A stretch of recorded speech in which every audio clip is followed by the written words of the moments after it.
Maak asseblief julle Bybels oop by 1 Korintiërs 15. 1 Korintiërs 15, waar dit gaan oor die opstanding. Opstanding van die liggaam.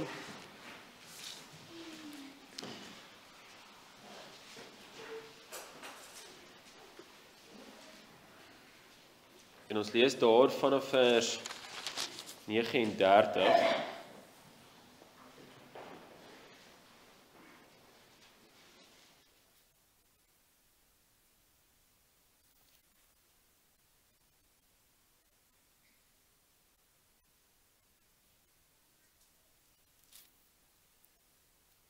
Goed, 1 Korintiërs 15 vers 39.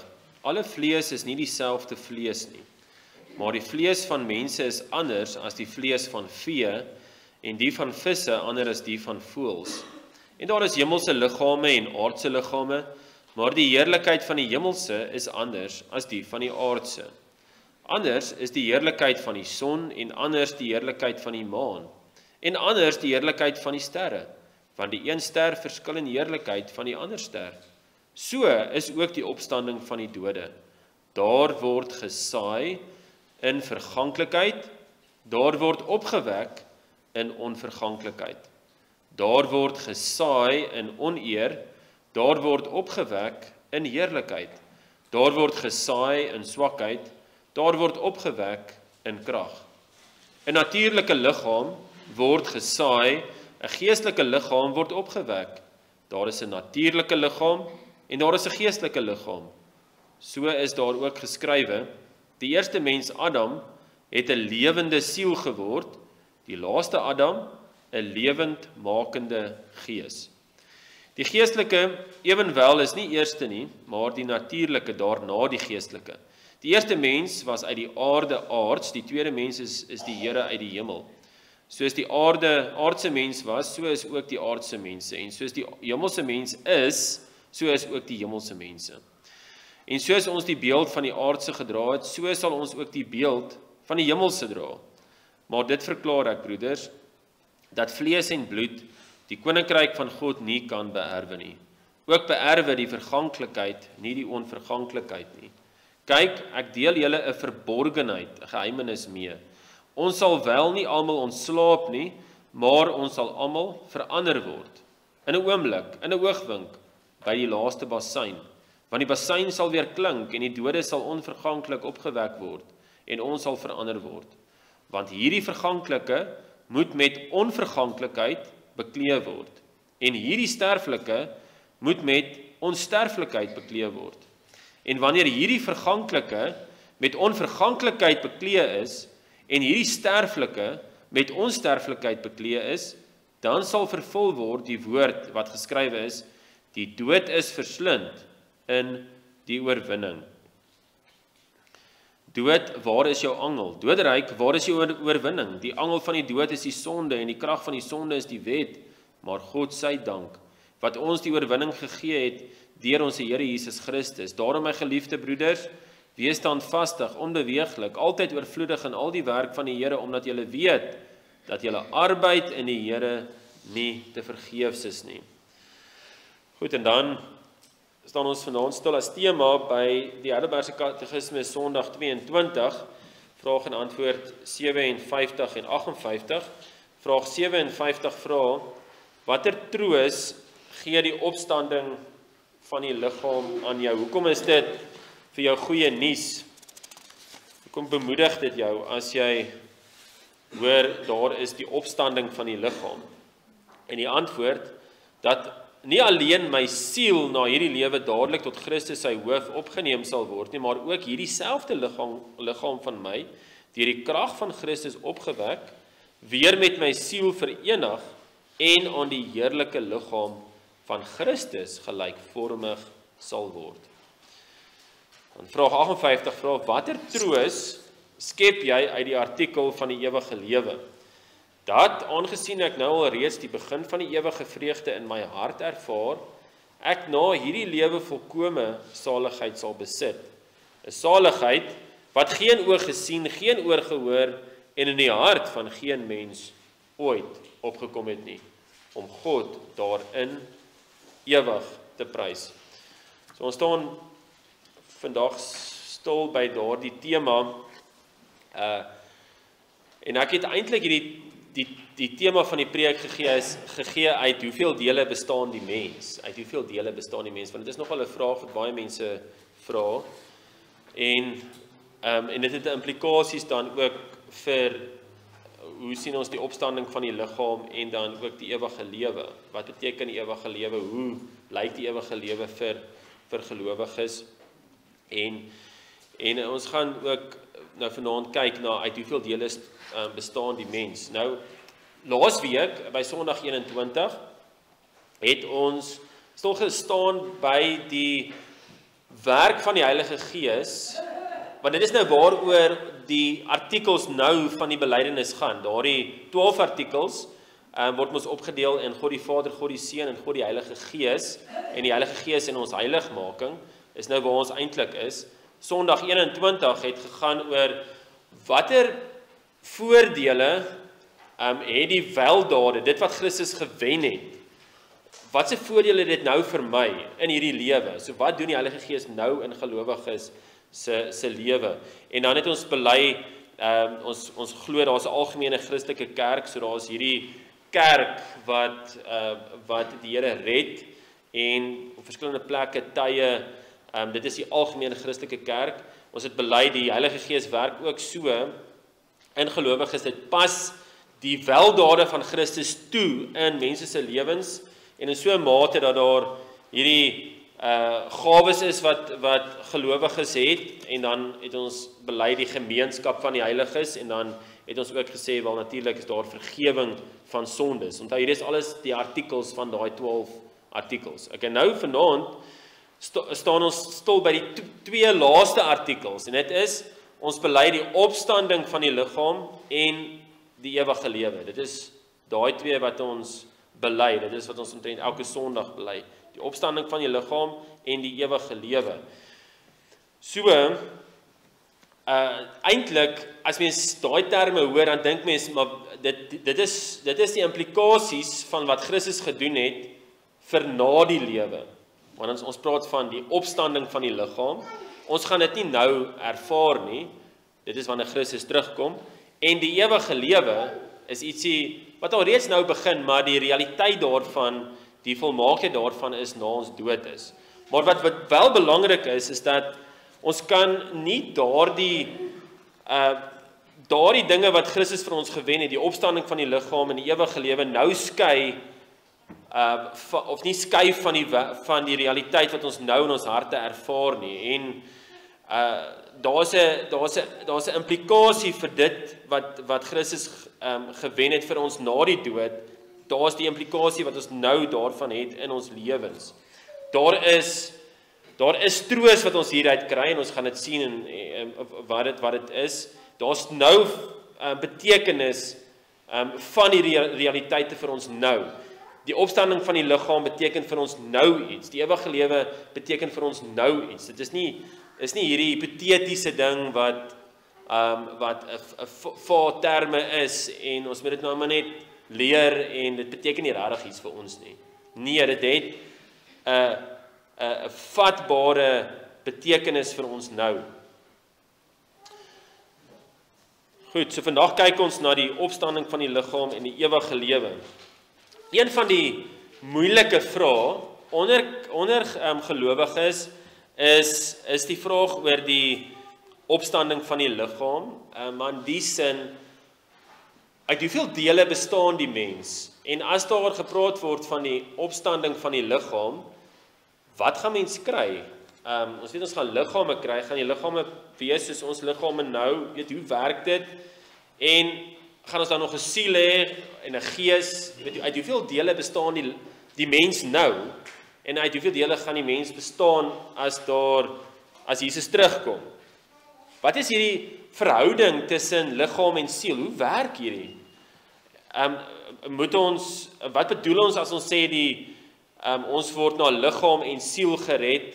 As ons kyk na die Heidelbergse Katekismus Sondag 1, dan sê dit in baie duidelike terme dat daar 'n liggaam en 'n siel is, net daai twee dele. Dit sê, wat is jou enigste troos in lewe en in sterwe? Dat ek met liggaam en siel in lewe en in sterwe nie aan myself nie, maar aan my getroue verlosser Jesus Christus behoort. So my liggaam, as ek doodgaan, behoort aan Jesus en my siel. Maar dit is baie duidelik, ten minste vraag en antwoord 1 sê daar's liggaam en siel. En albei behoort aan Jesus as ons lewe en as ons sterwe. So wat is die implikasie van dit wat ons daar leer? Ons gaan nou 'n bietjie daarna kyk. Wat gaan met hierdie twee dele gebeur nadat ons dood gegaan het? Watter troos is daar nou eintlik in die opstanding van die liggaam? Dink daaraan. Ek was ons siele, as ons dood gaan en ons siele gaan na die Here toe, hoekom is dit so belangrik dat ons liggame moet opstaan? Ons is tog mos nou by die Here. Hoekom is dit nodig vir die opstanding van die liggaam? Hoekom is dit so 'n radikale en belangrike leerstelling?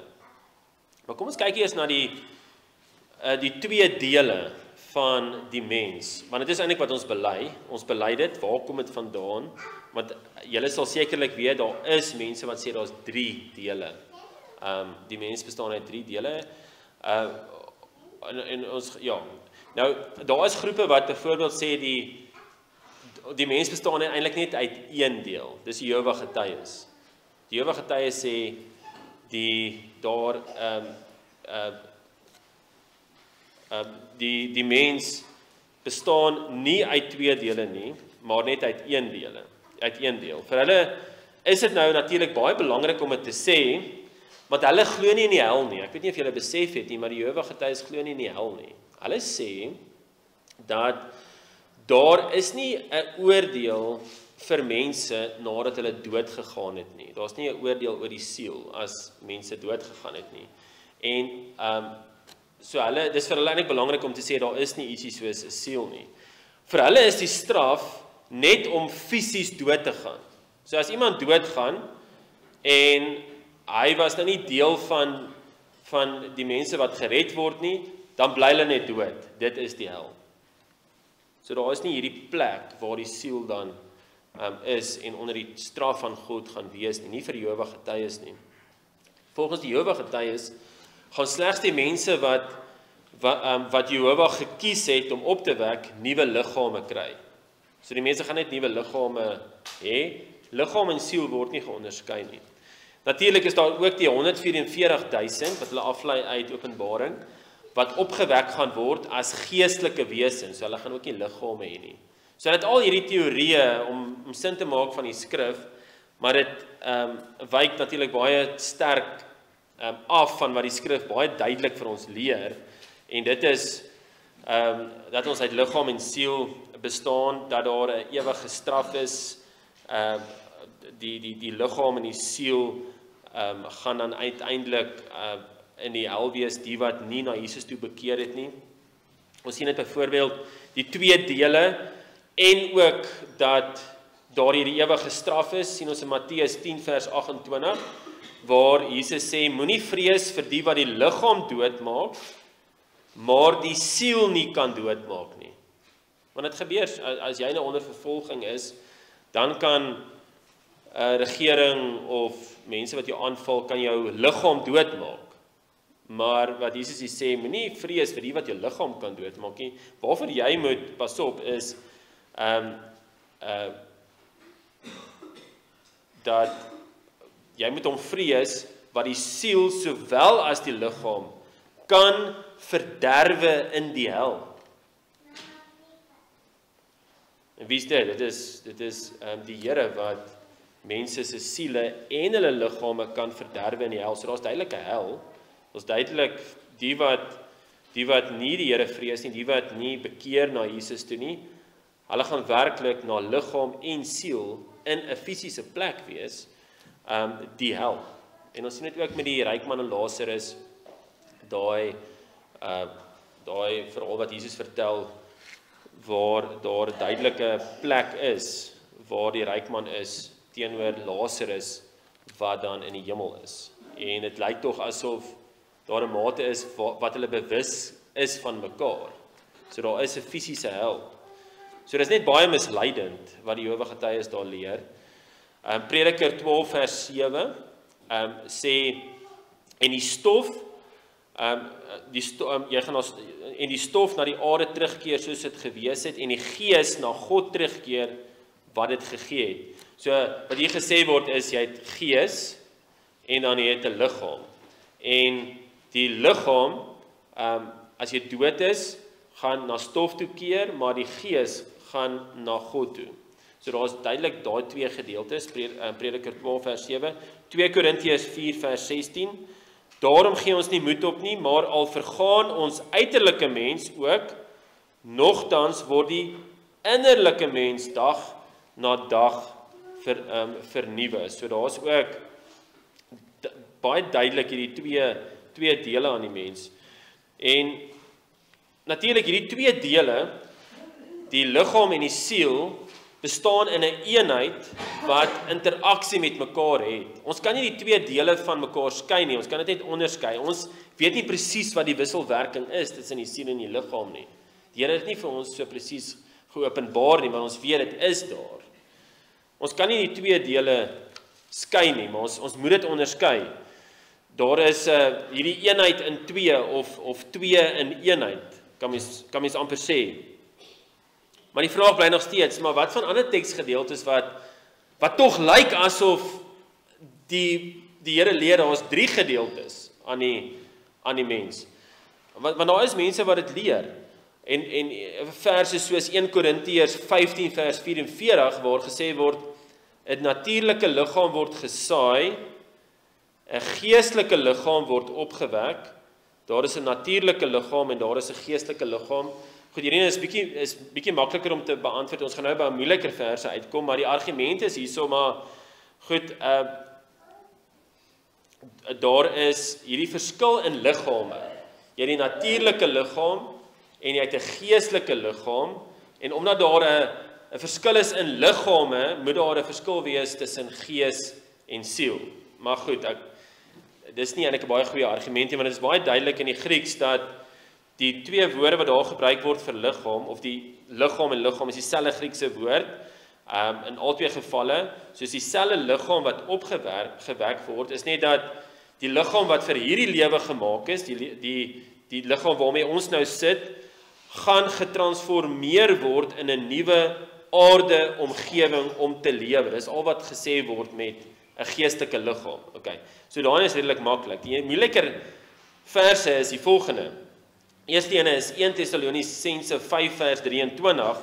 Daar sê dit, en mag hy die God van vrede julle volkome heilig maak, en mag julle gees en siel en liggaam geheel en al onberispelik bewaar word by die wederkoms van ons Here Jesus Christus. So daar's 3.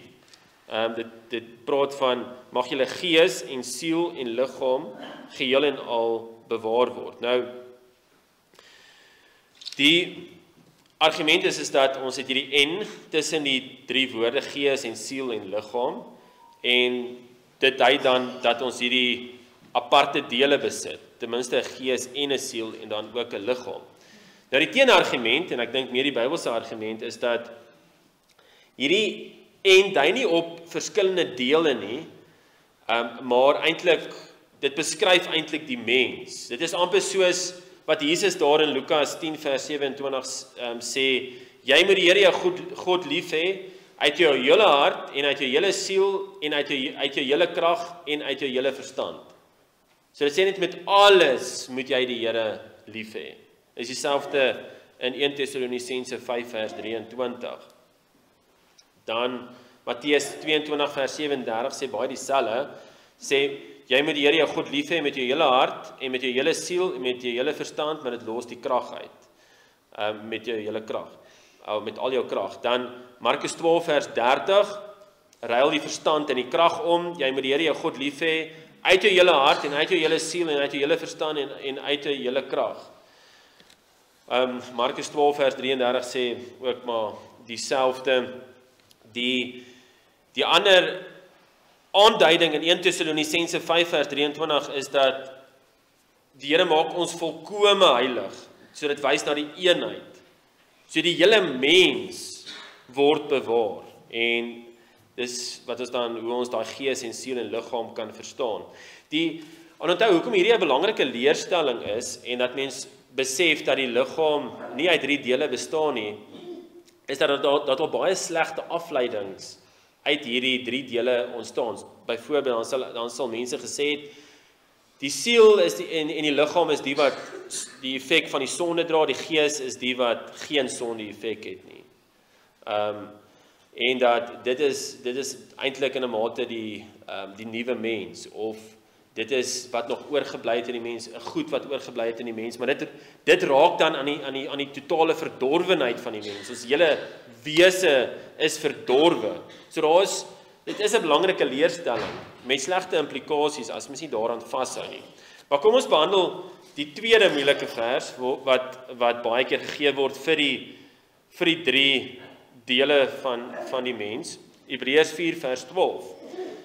Want die woord van God is lewend en kragtig en skerper as enige tweesnydende swaard en dring deur tot die skeiding van siel en gees en van wrigte en murg en is 'n beoordelaar van die oorlegginge en gedagtes van die hart. So daar lees ons die skeiding van siel en gees. So dan lyk dit hierso, daar is siel en gees en daar's 'n skeiding wat kan plaasvind tussen die twee.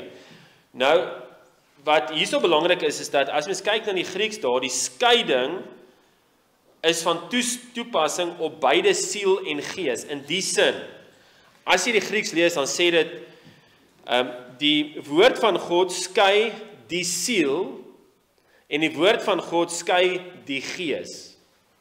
Dit sê nie, daar's 'n skeiding tussen siel en gees nie. Dit sê, dit skei die gees, dit skei die siel, dit skei die gewrigte, dit skei die murg. Dis wat dit sê in die Grieks. So daar is hierdie so dit is eintlik baie duidelik in die Grieks dat die vers nie die bedoeling het om tussen siel en gees te onderskei nie. Soos wat daar nie 'n onderskeid tussen oorlegginge en gedagtes van die hart is nie. Dis dieselfde ding, dis maar net ander woorde wat gebruik word. So al wat ons leer is dat die woord die diepste dele van ons wese kan indring en ons gedagtes kan oordeel. Die woord van die Here is kragtig. Dit is al wat daai vers vir ons leer. So die mens bestaan uit 2 dele, liggaam en siel. En ons moet versigtig wees om nie die liggaam en die siel te skei nie, want dan loop mense die gevaar om die een belangriker as die een ander te sien, want baie mense sê maar die liggaam is boos, die siel is goed. En dis ook 'n valse teenstelling. Dit is die hele mens wat verdorwe geraak het, en dis ook die hele mens dan wat gered word. So dan, as mens daai 2 teenoor mekaar stel, dan loop mense 'n groot gevaar. Byvoorbeeld, daar's ouens wat sê, goed, die liggaam is goed, en is die siel wat boos is. Maar dan gaan mens op in die materialisme, jy lewe nou vir jou begeertes, jy lewe vir die sport, vir ontspanning, jy lewe vir dit wat jy kan sien, laat ons eet en drink en vrolik wees, want môre gaan ons dood. Jy verag God, die genetiese, so jy sê, alles gaan oor die Afrikaner volk. As alles goed gaan met die Afrikaner volk, dan is ek totaal en al gelukkig. Jy weet, jy het 'n fokus op die liggaam. Maar ons kan nie liggaam en siel skei nie. Die ander gevaar is as jy sê die liggaam is boos en die siel is goed. Maar dit gebeur, dan sê jy, goed, maar hierdie hele skepping is sleg. Van hierdie skepping moet ons bevry word. Daar is geen nut in die stoffelike nie. So ons moet net onsself bekommer oor die geestelike. Die Here wil niks doen hê met die fisiese nie. Maar ons moet onthou, ons liggaam is ook gekoop deur Christus. Die fisiese is ook belangrik.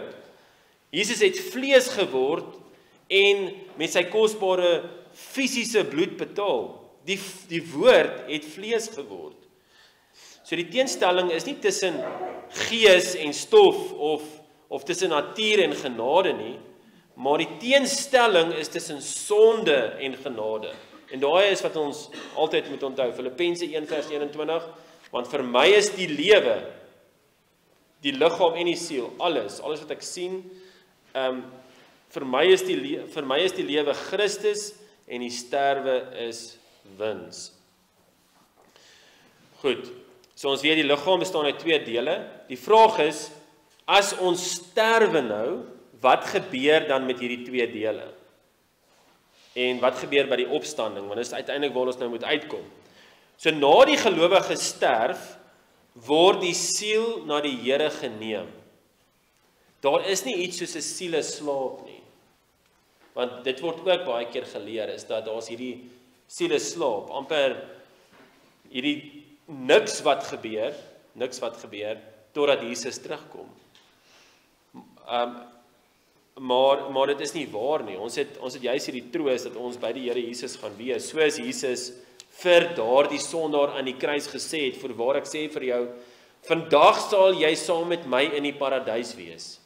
So Jesus sê, hierdie persoon, na sy siel, in sy persoon, gaan by hom wees in die paradys.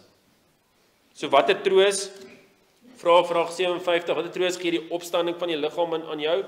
Dat nie alleen my siel na hierdie lewe dadelik tot Christus sy hoof opgeneem sal word nie. En dan gaan dit verder. So die siel van die gelowiges gaan dadelik na Christus toe. En dit is vir ons 'n groot troos. Ons het nie ooit hierdie tydperk waar ons nie aan Christus gaan behoort en nie ons Christus as ons hoof gaan hê nie. Hy is heeltyd ons hoof. Vandat ons nou lewe tot wanneer ons sterwe tot in ewigheid. Dat die kerk het 'n groot oorwinning. Ons het 'n oorwinning in hierdie lewe en na die lewe. Ons behoort nou aan die Here en hierna. Nou is die vraag, maar wat gebeur met my liggaam as ek doodgaan? Dis 'n baie goeie vraag. Onthou, Jesus het gekom om siel en liggaam te red. Dis baie belangrik. Hy het nie net gekom om die siel te red nie, hy het gekom om die mens te red. Hy het gekom om die hele mens te red. As hy gekom het om die hele mens te red, het hy gekom om die liggaam ook te red. En hier het baie groot implikasies vir ons, want ons het nou gelees in 1 Korintiërs 15 vers 42 tot 44 tot 1 Korintiërs 15 vers 42 tot 45 het ons gelees van dis 'n liggaam wat gesaai word en die liggaam wat opgewek word. Vers 42 van 1 Korintiërs 15. So is ook die opstanding van die dode. Daar word gesaai in verganklikheid, daar word opgewek in onverganklikheid. Dit is so, ons liggame is besig om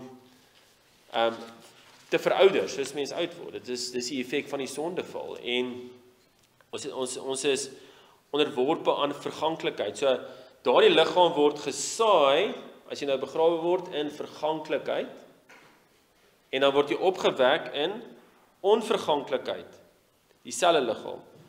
Daar word gesaai in oneer, daar word opgewek in heerlikheid. Want gesaai in oneer, dit is waar. Ons is onderworpe aan die sonde en daar's soveel kwale en effek van die sonde op ons liggaam. So ons word gesaai in oneer, ons word opgewek in heerlikheid. Daar word gesaai in swakheid, daar word opgewek in krag.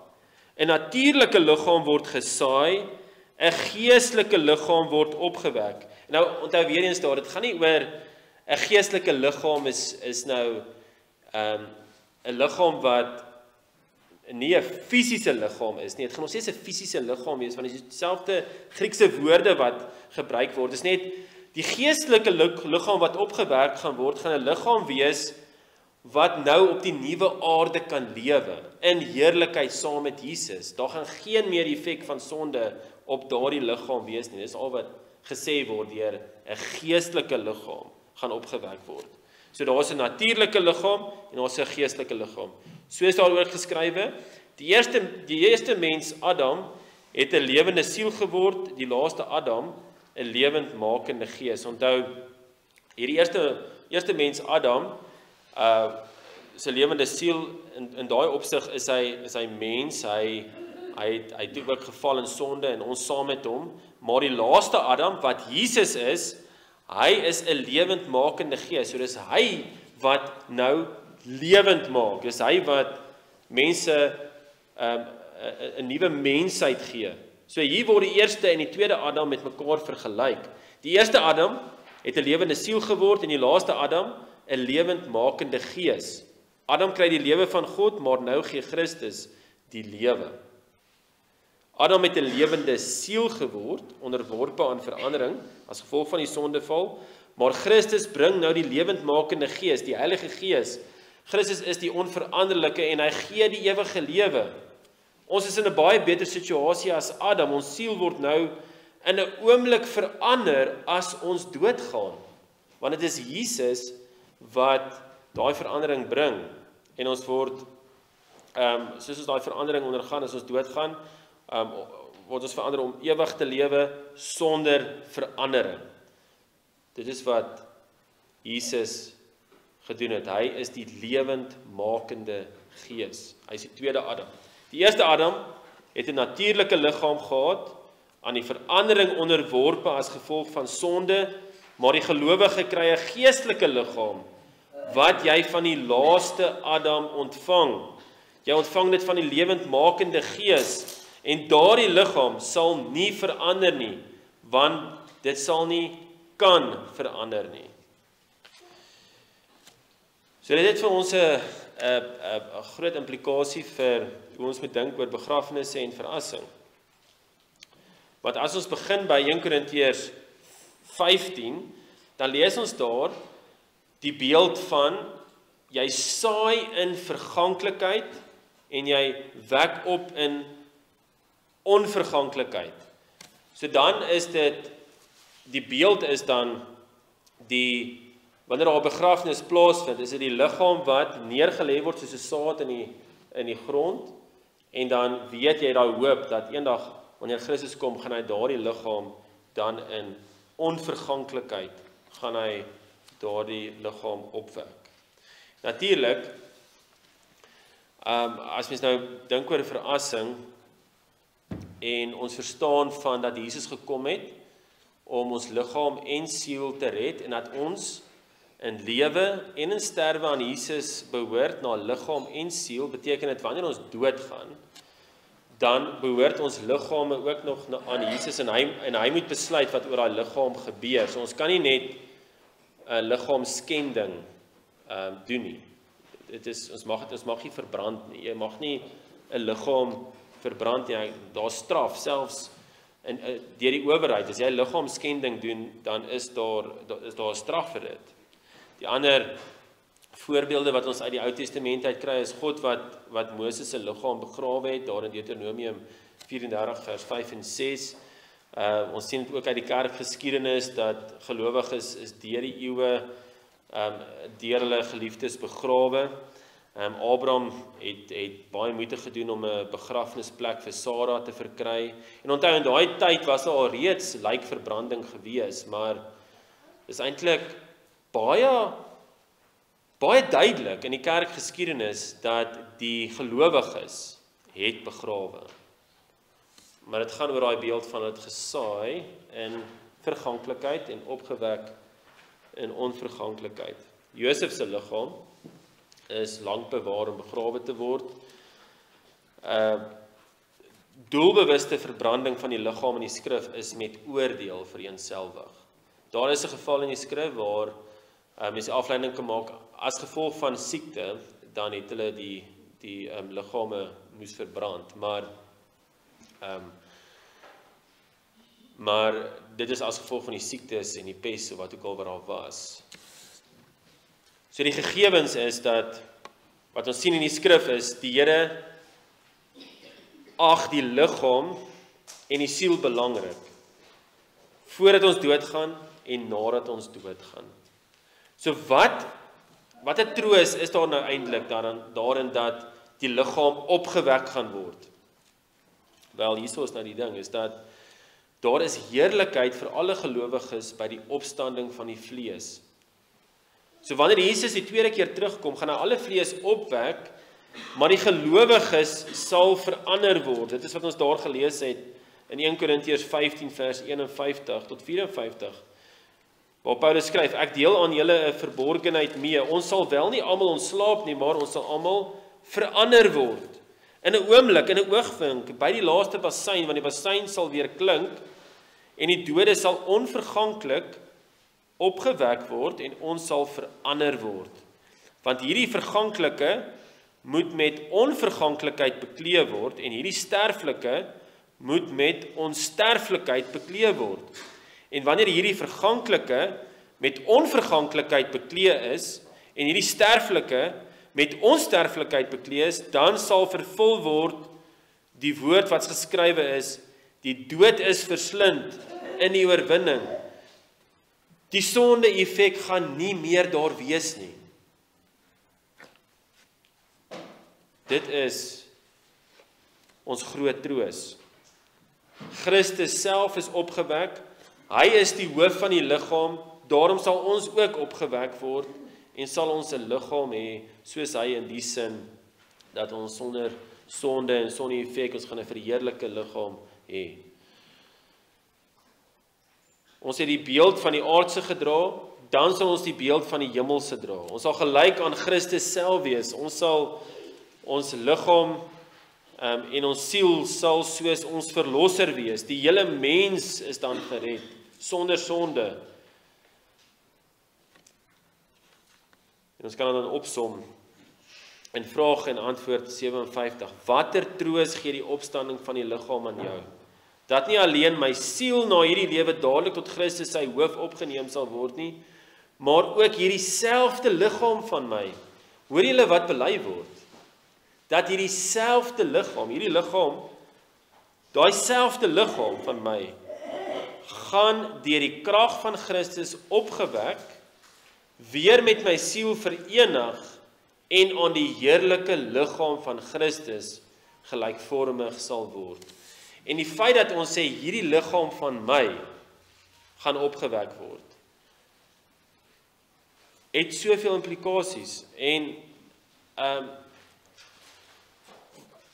dit het implikasies vir hoe ons natuurlik die verrassing sien, want ons kan sien, maar ons is nie besig om te sê die liggaam beteken niks en die liggaam gaan net weggaan en nee, wat ons bely is hierso, die Here gaan daardie selfde liggaam van my opwek. Ons weet nie presies hoe dit werk nie, die Here het nie vir ons geopenbaar nie. Maar hy het gesê, dit is wat hy gaan doen. Ons word in verganklikheid gesaai, maar in onverganklikheid opgewek. En dan gaan daai liggaam met my siel verenig word, en dan gaan ek aan die heerlike liggaam van Christus gelykvormig word. Natuurlik, die implikasie daarvan is dat daar hierdie ewige lewe is, want ons gee nie effek van sonde nie. Ons hoef nie soos Adam nou goeie werke te doen om uiteindelik die ewige lewe te kry nie. Ons gaan die ewige lewe hê. En dan kan ons net so vinnig stil staan by die vraag en antwoord 58, want dit is die noodwendige volgende tema is, watter troos skep jy uit die artikel van die ewige lewe? Hoekom is dit vir jou so 'n groot voordeel? Hoekom is dit vir jou so 'n groot bemoediging, dat jy sê, ek glo dat daar die ewige lewe is? En dan is die antwoord, dat aangesien ek nou al reeds die begin van die ewige vreugde in my hart ervaar, ek na hierdie lewe volkome saligheid sal besit, 'n saligheid wat geen oog gesien, geen oor gehoor en in die hart van geen mens ooit opgekom het nie, om God daarin ewig te prys. Dit is 'n lang antwoord, dit is 'n lang sin, maar die hoofsin, wat hierdie antwoord vir ons leer, aan die hand van die skrif, en ons gaan dit nou lees, is dat ek na hierdie lewe volkome saligheid sal besit. Na hierdie lewe, as ek doodgaan, dan is daar hierdie ewige saligheid. Daar is nie meer vyande nie. Daar is nie meer sonde nie. Ek gaan nie meer sonde kan doen nie. Augustinus het op 'n stadium die tydperk van die mens so opgesom. Hy het gesê, voor die sondeval was daar die moontlikheid om te sondig. Dit is so, toe Adam geskep is, het hy die moontlikheid gehad om te sondig, en hy het gesondig. Na die sondeval, in die tyd waar ons nou lewe, is daar nie 'n moontlikheid om nie te sondig nie. Elkeen gaan sondig. Want jy word in sonde ontvang en gebore, dis net hoe dit is. In heerlikheid, dis is wat die totale saligheid beteken, in heerlikheid, wanneer ons by Jesus is as gelowiges, gaan daar nie die moontlikheid wees om te sondig nie. Daar gaan nie 'n moontlikheid, dit gaan nie eens by jou opkom om te sondig nie, jy gaan nie kan sondig nie. So wanneer gelowiges nou na Christus se werk kyk, dan besef jy, Jesus het ons verby die paradys gevat. Ons is nie in die paradys nie. Ons gaan nie na die paradys toe nie. Ons gaan na 'n nuwe aarde toe. Ons is nie waar Adam was of gaan wees, waar hy dan moes volmaak lewe om dan die ewige lewe te kry nie. Ons gaan nie eens die moontlikheid hê om te sondig nie. En hierdie is vir ons 'n vreugdevolle gedagte. En dit is hierdie vreugdevolle gedagte dat ek gaan nie meer kan sondig nie. Ek gaan nie meer ek gaan my saligmaker volmaak lief hê. En dit is daardie gedagte wat ons nou al ervaar. Wanneer ons bely, aangesien ek nou al reeds die begin van die ewige vreugde in my hart ervaar. 2 Korintiërs 5 vers 2-3, dis die vers. Want om hierdie rede sug ons ook en verlang ons om met ons woning uit die hemel oorkleed te word. Ons verlang daarna, want ons weet dit is besig om te kom, maar ons weet dit is 'n realiteit, maar ons het dit nie nou nie, maar dit gaan kom. As ons ten minste gekleed en nie naak bevind sal word nie. Hierdie saligheid wat gelowiges nou kan ervaar en gaan verkry is 'n saligheid wat geen oog gesien, geen oor gehoor en in die hart van geen mens ooit opgekom het nie. Julle sien, die natuurlike mens sonder geloof, sonder Jesus, kan nie hierdie vreugde insien nie. Hulle weet dit nie. Dit is soos wat jy 'n skat het, jy het die skat in jou veld gekry, jy sê vir niemand daarvan nie, tot op 'n dag, en dan vra iemand, maar, jy weet, hoeveel geld het jy? En dan sê jy, nee, ek het omtrent so 100 goue bekers. En dan sê die persoon, maar, waar is jou goue bekers? Dan sê jy nie, maar ek het dit gevind. Maar niemand gaan jou glo nie. En dis die probleem, net jy gaan dit weet. Hy kan jy nie glo nie, want hy kan dit nie sien nie. Maar jy weet dit. En dit is wat geloof beteken. Is dat ons juist daai onsienlike wat ten minste die natuurlike mens nie kan sien nie, dat ons dit deur ons geestes ook kan sien. Ons weet is vir ons 'n realiteit. Hoe is hierdie ewige vreugde vir ons dan vatbaar? Dit is as ons vra, goed, ek het hierdie ewige vreugde in my hart. Wat beteken dit? Dit is tog 'n goeie vraag. Wat beteken dit dat ek hierdie ewige vreugde in my hart ervaar? Natuurlik, soos ons gesien het, sien ons wat die uiteinde is na die lewe wanneer Jesus terugkom. Ons sien dit en dit is vir ons so 'n groot bemoediging en ons ervaar dit. Maar daar is 'n implikasie vir gelowiges nou. En dit sê dit aan die einde van die vraag en antwoord. Dit sê daar, om God daarin ewig te prys. Wanneer ek die Here net wil prys vir sy goedheid, vir sy verlossingswerk in Christus, dan is dit die vreugde wat in my hart begin het. Dis nou. Daardie ewige vreugde het nou in jou hart begin. Dis hoekom 1 Korintiërs 15 vers 57 sê, maar God sy die dank, aan God die eer. Ons dank net hom, wat ons die oorwinning gee, deur ons Here Jesus Christus. So ons prys hom, en dit is nie net deur woorde nie, maar ook deur dade. En daardeur sê ons het hierdie vreugde. So dit is die leer oor die opstanding van die liggaam en die leer oor die ewige lewe wanneer ons dit bely. So is net opsommend, maar dit is so 'n ryk leerstelling, is so 'n bemoediging dat ons as gelowiges dit kan weet. Daar is iets soos die opstanding van die liggaam, daar is iets soos die ewige lewe en wanneer ons hieroor dink, dan word ons so bemoedig in hierdie lewe. Ons is nou net lus om uit te gaan stry teen die sonde, teen die duiwel, teen die wêreld. Is 'n goeie stryd. Want ons het hierdie vreugde wat niemand kan wegneem nie. En daai vreugde word eintlik versterk soos hoe langer ons meer na Christus se werk kyk. Kom ons bid saam. Onse Vader, dankie dat ons hierdie geestelike waarhede uit die woord kan leer, wat ons kan bemoedig, wat ons kan versterk.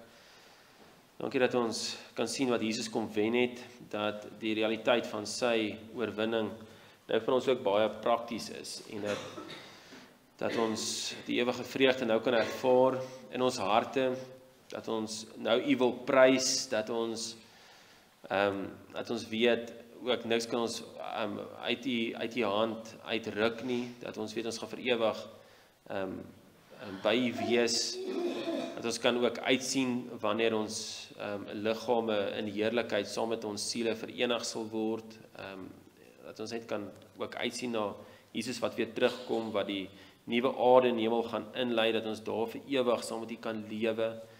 Dankie dat U vir ons hierdie perspektief gee, dat U ons totale mens kom red het, want dit is Jesus wat as 'n totale mens opgewek is en aan die regterhand sit, en dat ons aan hom gelyk gaan wees. Dankie dat ons net weer eens kan sien, dat al hierdie dinge kom doen het, en ons verdien geen enkele gedeelte daarvan nie. Ons prys U daarvoor. Here, ons vra dat U ons sal seën hierdie week wat kom, ook met hierdie geestelike waarhede, dat ons hierdie week kan ingaan met leeuwe moed, wetende dat ons gaan deur geestelike moeilike tye selfs gaan, want die duiwel is tog 'n brullende leeu wat rondgaan om ons te verslind. Ons ken ons eie versoekinge, ons ken ons omstandighede wat ook baie keer maar inwerk op ons en ons wil wegneem van U. Here, maar dankie dat U die ene is wat ons net op die regte tyd kom bemoedig en troos. Gee dat ons daagliks die woord sal bestudeer, dat ons daagliks U aangesig sal opsoek, dat ons na die genade troon toe sal gaan, dat ons weet dit is by U waar daar ware vreugde is, dit is by U bevele en dit is by U woord. Here, sal U ons hierdie week wat voor lê versterk en dat ons in alles wat ons doen, dink en sê, dat ons U sal eer. Op al die gebiede waar ons is, sal U ons asseblief help. Ons bid dit in Jesus se naam. Amen.